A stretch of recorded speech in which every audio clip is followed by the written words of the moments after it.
네, 안녕하세요. 광전효과, 광센서, 빛의 합성에 대해서 보겠습니다. 광전효과는 무엇이냐? 빛을 금속에다 비춰줍니다. 그러면 전자가 튀어나오죠? 그 전자를 우리는 광전자라고 합니다. 자, 그런데 광전효과가 일어나기 위해서는 조건이 딱 하나 있는데요. 바로 내가 비춰주는 빛의 진동수가 바로 문톡 진동수보다 커야지 튀어나옵니다. 왜 그런지 한번 알아볼까요? 자, 금속에는 전자가 갇혀 있습니다. 이 전자를 탈출시키기 위한 최소한의 에너지를 우리는 1함수라고 합니다.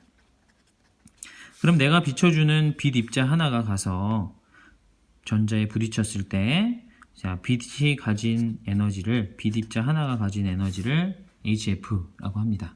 그럼 이 HF가 바로 탈출시키는 데 필요한 1함수보다 커야 전자가 튀어나올 수 있게 되는 것이죠. 그러면 문톡 진동수란 얘기는 바로 빛이 가진 에너지가 바로 1함수랑 딱 맞아 떨어질 때 그때를 바로 문톡 진동수라고 합니다. 그래서 이거보다 만약에 에너지가 크다면 당연히 전자는 튀어나올 수 있다. 그것을 광전 효과라고 합니다. 옛날 사람들은 빛을 파동이라고 생각했었죠. 그래서 빨간색 빛이라도 엄청 밝게 비춰주면 전자가 튀어나올 수 있다라고 했는데 빨간색 빛이 아무리 세게 해도 전자가 안 튀어나와요. 그런데 파란색 빛을 살짝만 비춰줘도 전자가 튀어나왔다. 그거는 파동으로는 설명할 수가 없었거든요.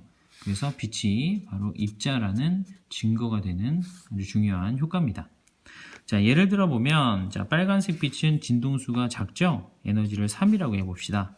파란색 빛은 진동수가 좀 크니까 5라고 해봅시다. 그런데 1함수가 만약에 4라고 해보세요.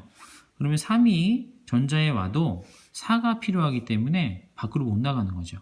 그러나 5라는 파란색 빛이 오면 전자를 4보다 크죠? 그러니까 튕어나갈 수 있고요. 이때 이 최대 운동 에너지는 얼마가 될까요? 자, 5의 에너지, 빛 에너지에서 탈출하는데 4를 썼으니까 5에서 4를 빼면 남은 1이 바로 운동 에너지가 되는 거죠. 그래서 최대 운동 에너지를 식으로 써보면 빛 에너지에서 탈출하는 데 필요한 1함수를 뺀 것이 바로 최대 전자 운동 에너지가 되겠습니다. 자, 만약에 빛의 세기를 변화시키면 어떻게 될까요? 빛의 세기를 변화시키면 자, 파란색 빛이 하나 가던 것이 자, 2개가 갑니다. 그러면 빛의 뭐가 증가하나요? 빛의 개수, 빛 입자를 광자라고 그럴까요? 광자의 개수가 증가합니다.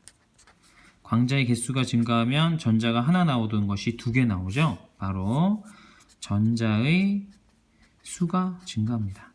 그렇다는 얘기는 전류가 증가한다는 거라고 생각할 수 있겠죠. 이번엔 빛의 진동수를 바꿨어요. 자, 파란색 빛이 아니라 보라색 빛을 비춰줍니다. 그럼 5가 아니라 7이 갈 수 있겠죠? 그러면 이번에는 광자의 뭐가 증가하나요? 광자의 그렇죠. 에너지가 증가합니다. 그러면 아까 전에 5가 갔을 때는 운동 에너지가 1밖에 안 남았지만 7이 가면 최대한 3까지 남을 수 있죠. 바로 전자의 최대 운동 에너지가 증가한다라고 생각할 수 있겠습니다. 두 개의 차이를 여러분 잘 기억해서 알아두시기 바랍니다. 빛의 세기는 밝기라고 생각할 수 있죠. 빛의 밝기. 예. 빛의 진동수는 빛의 색깔이라고 생각할 수 있습니다. 두 개를 잘 구분해서 기억해 두시기 바랍니다. 자, 두 번째는 광센서인데요. 자, 요거 뭐죠? 다이오드 모양이죠? 예, P형과 N형인데 빛을 받으면 전류가 흐르는 다이오드입니다. 이 다이오드는. 그래서 광다이오드라 그러죠. 자, 두 번째는 요거 예, 뭐죠? 예, CCD 예, 디지털 카메라나 스캐너에 자주 사용되는 광센서입니다. 이것도 역시 빛을 받으면 전류가 흐르는 것이 광센서의 특징이죠. 빛을 받으면 바로 전류가 생성이 됩니다. 자, 그리고 세 번째가 태양전지인데요. 태양전지는 자, 역시 N형과 P형의 반도체가 붙어 있습니다. 자, 만약에 태양전지로 전구를 켜고 싶다.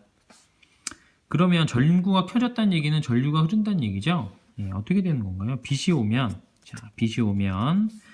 자, 여러분 기억할 게 간단히 생각하면 P형이 태양전지의 플러스 극이라고 생각하면 됩니다.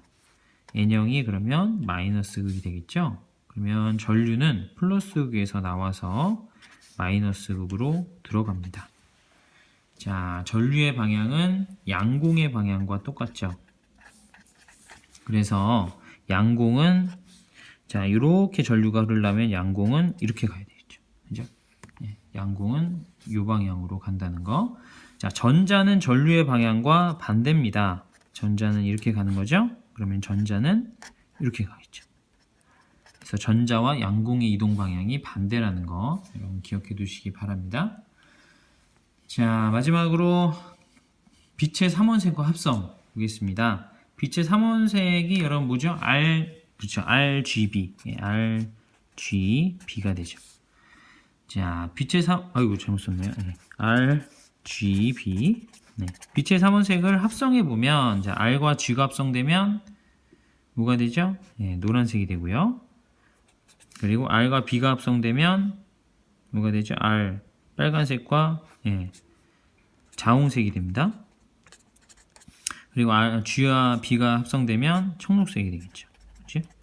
그리고 다 합성되면 흰색이 됩니다. 만약에 주황색을 만들고 싶으면 R을 더 세게 하고 G를 약하게 하면 주황색이 되는 것이죠.